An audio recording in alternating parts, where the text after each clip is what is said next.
mode button allows you to put it in TIG mode or stick mode. This is only set up for TIG welding. This isn't set up for an old school stick welder. So we're using set it on TIG. It'll always be set up as TIG in there. This is your amperage. How do we figure out how many amps to use? By the thickness of the metal? Yeah, but so what's that tell us? How do I figure it out? Oh, I don't know. Measure it with a vanilla caliper or something? You don't need to do that. Here's how it works. What gauge metal is this right here? Take a guess. I'm going to say the higher it is, the thinner it is. Okay, I'm going to say 16. Good job. So it's a 16th of an inch thick, so it's 16 gauge. If it's 18th inch, it's 18 gauge. That's 16 gauge? It's 16 gauge. That's what they use to for tanks, for Harley tanks, like most guys, right? For tanks. Shit. Motorcycle tanks? Yeah, motorcycle. I thought you meant a Sherman tank. Oh, no, that would be. That's what my grandpa did. My grandpa was a union machinist at FMC for like 20 years, and he built Bradley tanks. No kidding. Yeah, my brother's name is Brad. Right here off of Coleman? Yeah, it's shut down now though, huh? Oh, yeah. You know, no, it's still there, but it's called something different. Okay. Yeah, they don't build tanks there no more. They still build. Name Sabrina? Sabrina? I got a lot of cousins, but I don't know. Maybe why. She said her dad used to build tanks over there. I worked with her like 12 years ago. Okay. So how do I figure out how many amps I need? You got 16 gauge metal, right? There's a legend. And so what we're going to do is we're going to say 1 divided by 16 is 0.0625, right? Okay. So for every thousandth of an inch, I add 1 amp. So if I move my decimal place 3 places equals 1,000, right? 3 zeros is 1,000. 1, 2, 3. 62 amps? 62.5 amps. Is that easy enough to remember? Okay. 1 amp per thousandth of an inch. 16th of an inch. So 1 divided by 16 equals 0.0625. I need to convert that to thousands, so I move it 3 spaces. 1, 2, 3. 62.5. Okay. Isn't there like a legend on the side? Wasn't there on the MIG machine? MIG machine helps you cheat. This one doesn't. Oh, okay. Questions on that? Don't be afraid to ask. No, it's good. Cool, If it's confusing, I'll explain it 55 So it's just like that for all steel. That's the math. The math. It doesn't change. That's what I found. Yeah, sweet. In general, it's a guideline. Yeah. It'll start you in a good spot. Cool. Okay, so so you're going to show 62 right there? I'm gonna weigh up really fast. I'm just gonna go to 65 so that we know we have enough. Okay. Remember, you can control the amperage with your foot. Right. So this is only what it will max out at when you floor it. But if you let off the pedal a little bit, you'll be less than 65. Make sense? Yeah. Okay. And they do sell legends, right? Of all them. I bet you they do. I bet you go to a welding supply and you'll find one. Yeah.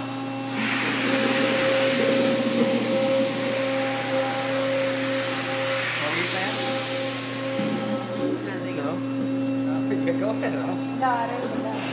Can we all grab chairs? Sure. Help yourself. You want a chair? There's a.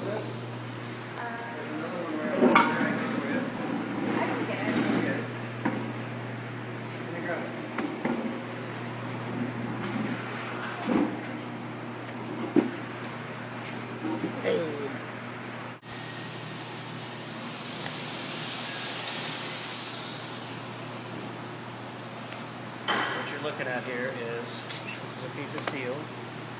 And this is a torch. Okay. What's the difference between these two pictures? The height. Yeah. The length, right? So from here to here is your arc length.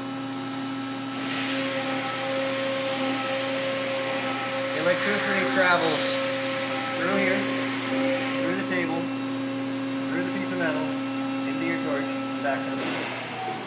So the electricity goes this direction. It doesn't go this way. Alright? Okay. DC negative polarity going the opposite direction. DC positive goes this way, DC negative goes this way. So that machine's just a negative. They're all they're different ones, the polarity on different machines, or what? We've got all three on here. Oh, okay. All right. So negative for TIG, positive for stick welding, AC for aluminum. AC's aluminum, DC's for arc or stick, and then DC's just for DC positives for arc, stick, yeah. or MIG, Yeah. negative is for TIG. Okay, cool. And why? Because 70% of the heat is here at the tungsten. And this is your hot spot. And you slowly heat up your steel. Okay? On the MIG machine, the wire is feeding out, and the second it makes contact with the metal, it has to melt immediately. So all the heat has to occur at the work, so that everything will melt immediately, and so the electricity goes in the opposite direction. Okay? Alright, so your arc length is equal to your voltage.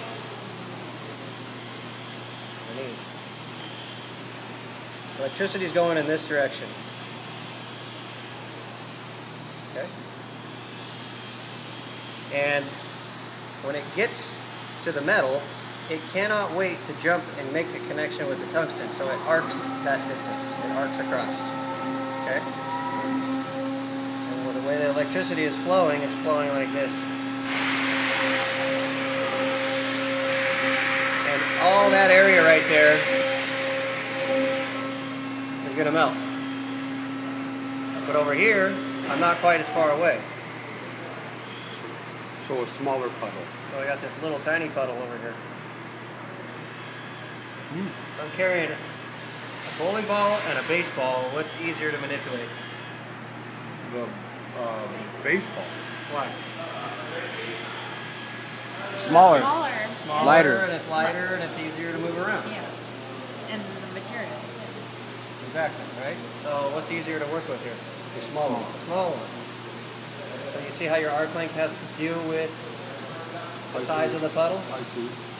Alright, so that's why you control your voltage right here with your hand. But like if you got real thick metal though, this may not work, right? Depends on how deep you have to penetrate the metal. Which is all the way through, all the way to the bottom? Sometimes. Oh, okay. If it's a structural weld that you need, you're going to get inspected, then yeah. If it's cosmetic, who gives it? Oh, okay. Right? As long as it's welded together and it looks nice. Right? Because you're going to grind it and sand it and wire wheel it, I see. and you never even know it was welded, right? Okay. But you don't need to get that technical in this class. We're just going to learn how to stick something together, and then we'll start getting into why. Okay? All right.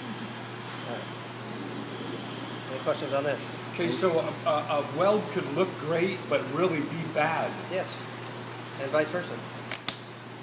So I could get on this white frame and it could just fall apart. Yeah. And you could think, man, this is beautiful, and ride But it it down the looks road and great. just turn it into pieces in a second. Time to sign up at 24-hour fitness. So, don't think about that. Okay. Okay? You're just going to focus on the principles of what we're doing. Because if you think about how it's going to go wrong, I promise you're going to do it wrong. Okay. So we're good on that. Okay. That's yours. All right. So here's what we're going to do. When you weld, when you TIG weld, what's up? Yeah, but only till 7. 7? Yeah. It's already almost 6. I gotta get you guys home. But don't be afraid to ask questions. That's what it's all about. Okay. When you weld, all you're doing is you're making a puddle of hot metal, molten steel, and you're moving it. That's it. You're moving a puddle. You're not getting all crazy and being technologically advanced and the best welder in the world. You're just moving a puddle. Okay? And here's how you do it. Oh, can you grab those 2 blue tubes right over there, please? Leaned up against the cabinet. So my main question, Okay, go ahead. would probably be like, I hope it doesn't matter whenever, but like my when I took class at Crucible, there was like a bunch of these, right? But I was using my instructor's welder, and he brought his own and set it up. We had the cooling fans, the swamp fans hooked